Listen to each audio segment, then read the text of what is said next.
All right, it is now 1st of September. So, 21 days. 21 days away from Anthony Joshua versus Daniel Dubois for the IBF Heavyweight Championship of the world. Now, I've given my 2 cents and said what I feel if Joshua loses, what the next steps will be for him. And it really, to me, it's only two things. It's either a Tyson Fury fight, irrespective of the result of the Alexander Usyk rematch, or potential retirement. Maybe they would do a kind of going out party against Dylan White, someone like that, a all British clash like that. But essentially, that's kind of where I think Joshua would go. He's 34 going on 35, so you would imagine that the time for rebuilding has been and gone, should he lose.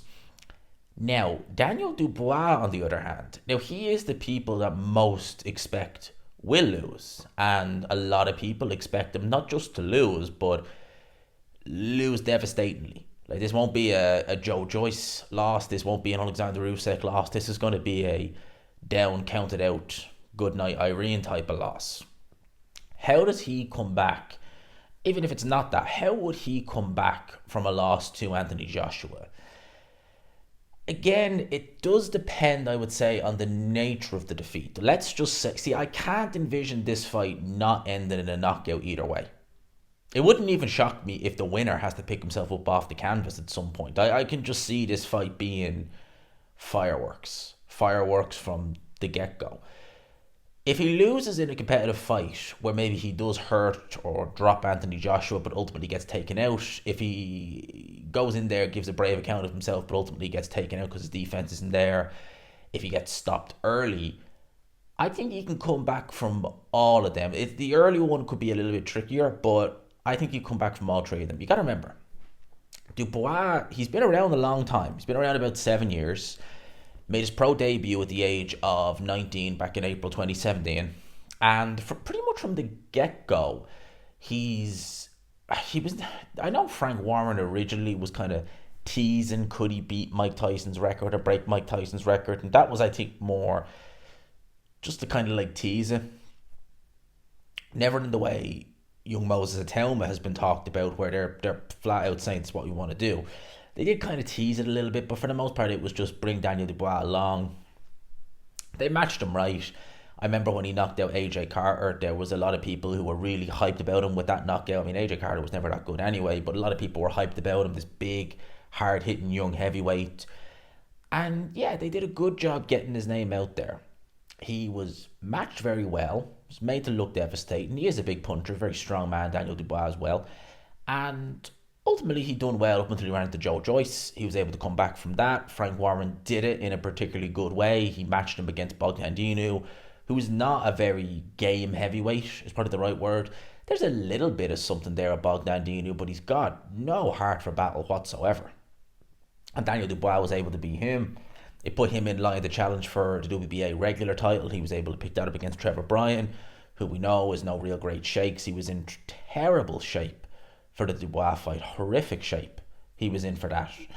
And yeah, he went on to defend that against Lorena, got beat by Alexander Usyk. So now he's in a good position. He's got some good wins, and he's been able to regroup. He is only 26 years old. It's a lot has happened the last 7 years with Dubois, but he is still, by heavyweight standards, if he turned over pro now at 26, people would be saying, oh, he's plenty of time.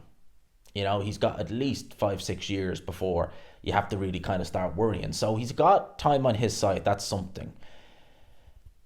The flaws in his game, however, are always going to be there. And even though he is young enough to address them, I don't know how you get rid of them, because they've been there since the very start of his pro career. I don't know how you get rid of them. He has swapped trainers a couple of times. He's been to Martin Bowers, who I think is still in his team in a manager's end. I could be wrong on that, but I think he is still somewhat there. He's been to Mark Tibbs. He's now with Don Charles. According to Joshua and Hearn, Don Charles is just one of the guys in there amongst his dad and some other guy.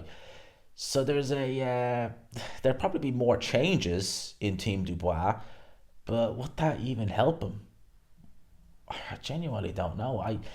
I think with Dubois, he is lucky time is on his side, but I think the flaws in his game are all fundamentals, and they've not been able to iron them out now. I don't think they ever will. If they did decide to bring him back and try and make a go in this new crop of heavyweights, because you got to imagine Alexander Usyk is on his way out. Anthony Joshua, if he beats Daniel Dubois, probably will have another 2 years, maybe three, but in or around that. They'd be looking to match Dubois with the likes of Moses Itauma, people like that, maybe a rubber match with Joe Joyce. I think the best thing they probably could do if he loses is to actually go and have that rematch with Joe Joyce. Because I think Joe Joyce has seen better days now at this point, and I think that for someone like Daniel Dubois, it'd be a good way to get the demons out of your head, actually right the wrong of a loss. So you're probably never going to be able to right the wrong with Alexander Usyk. Unlikely you'll get a crack at Anthony Joshua, but you would be able to right the wrong of Joe Joyce. And I think that would actually help him a lot in his development.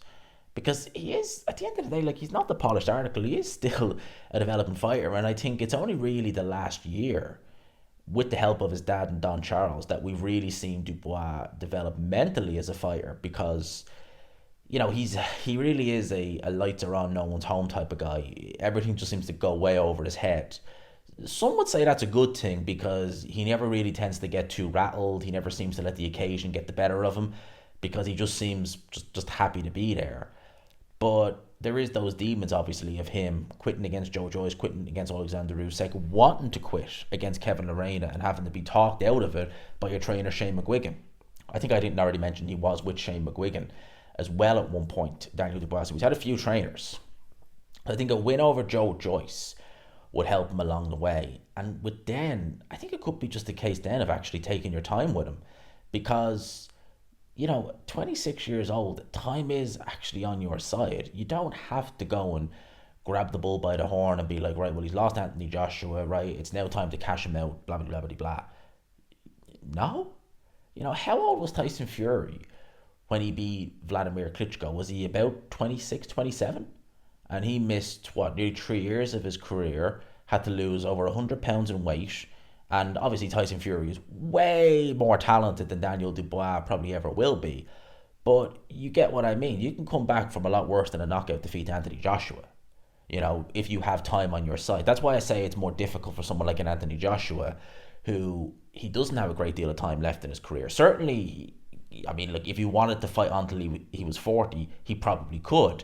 But how successful would he be in that? He wants to maximize his successes, his earnings, and his potential while he still has it. How much time does he have left to have of his potential? How much of his prime is left there? I think he probably is past his athletic peak. What else can he do? Whereas Dubois, he's only 26. He's probably not even hit it yet.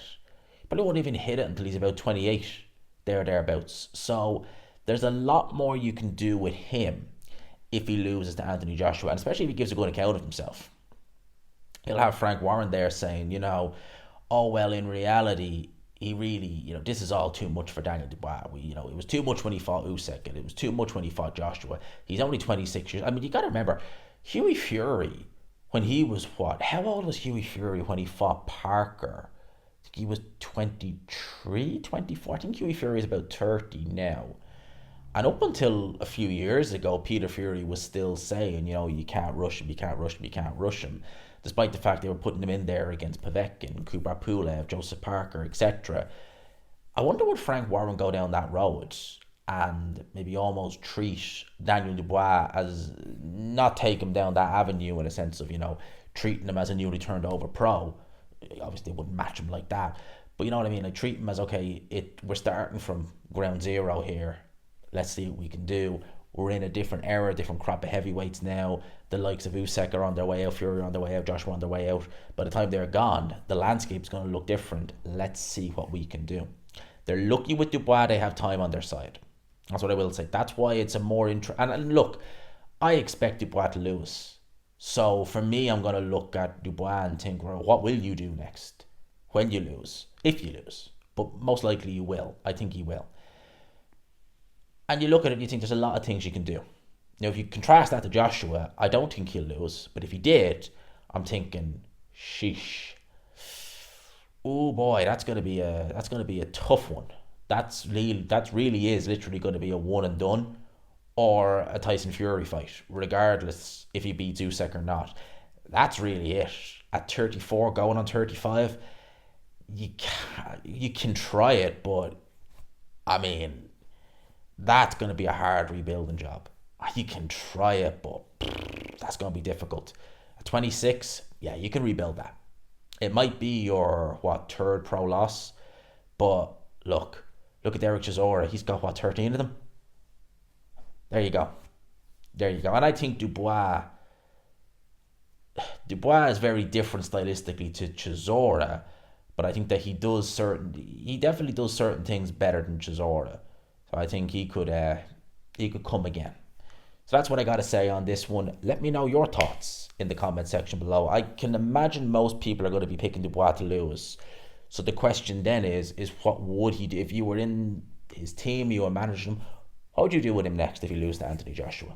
Let me know your thoughts in the comment section below. I hope you enjoyed it, people. Smash the like button if you could, and subscribe, of course, as always, if you haven't already. Peace.